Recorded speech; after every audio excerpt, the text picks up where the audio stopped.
বন্ধুরা, আজকে আপনাদের সামনে আবার একটু রান্না করতে চলে আসলাম। তো বানাবো হচ্ছে পনিরের একটা আইটেম, পনির ভর্তা। তো অনেকেই বাড়িতে পনির বিভিন্নভাবে খান। তো আমি আজকে যেটা একটু আমিষ স্টাইলে বানাবো, অর্থাৎ পেঁয়াজ রসুন দিয়ে। তো কি করলাম, প্রথমে পনিরগুলোকে ছোট ছোট করে কেটে নিতে হবে। কেটে নিয়ে তারপরে এটাকে হাত দিয়ে চেপে চেপে গুঁড়ো গুঁড়ো করে নিতে হবে। এটা দিয়ে খেয়ে দেখবেন অনেকটাই ভালো লাগবে। অ্যাকচুয়ালি পনির এক একজন এক একভাবে খায়, আমার পনির খুব একটা ভালো লাগে না, তো একটু অন্য স্টাইলে বানালাম। কিছুটা পেঁয়াজ, আদা, রসুন কুচি নিয়ে তেলটা গরম করে তার মধ্যে পেঁয়াজটা দিয়ে দিলাম।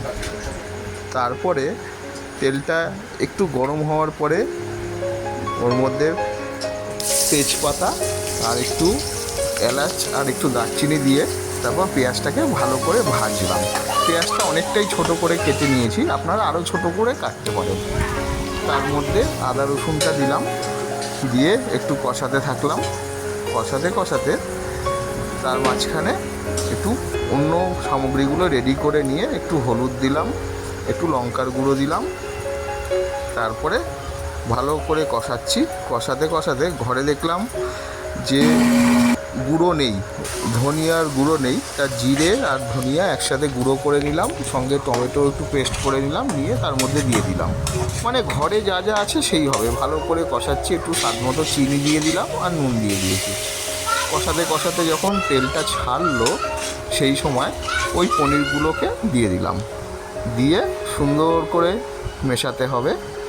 ভালো করে মেশানোর পরে একটা হালকা করে যখন মিশে যাবে তখন দেখবেন একটু জলের অভাব দেখা দিচ্ছে, তখন একটু জল দেবো, বেশি জল দেবো না, মোটামুটি একটু জল দিয়ে ভালো করে ওটা ফোটাতে হবে কড়া ফ্লেমে।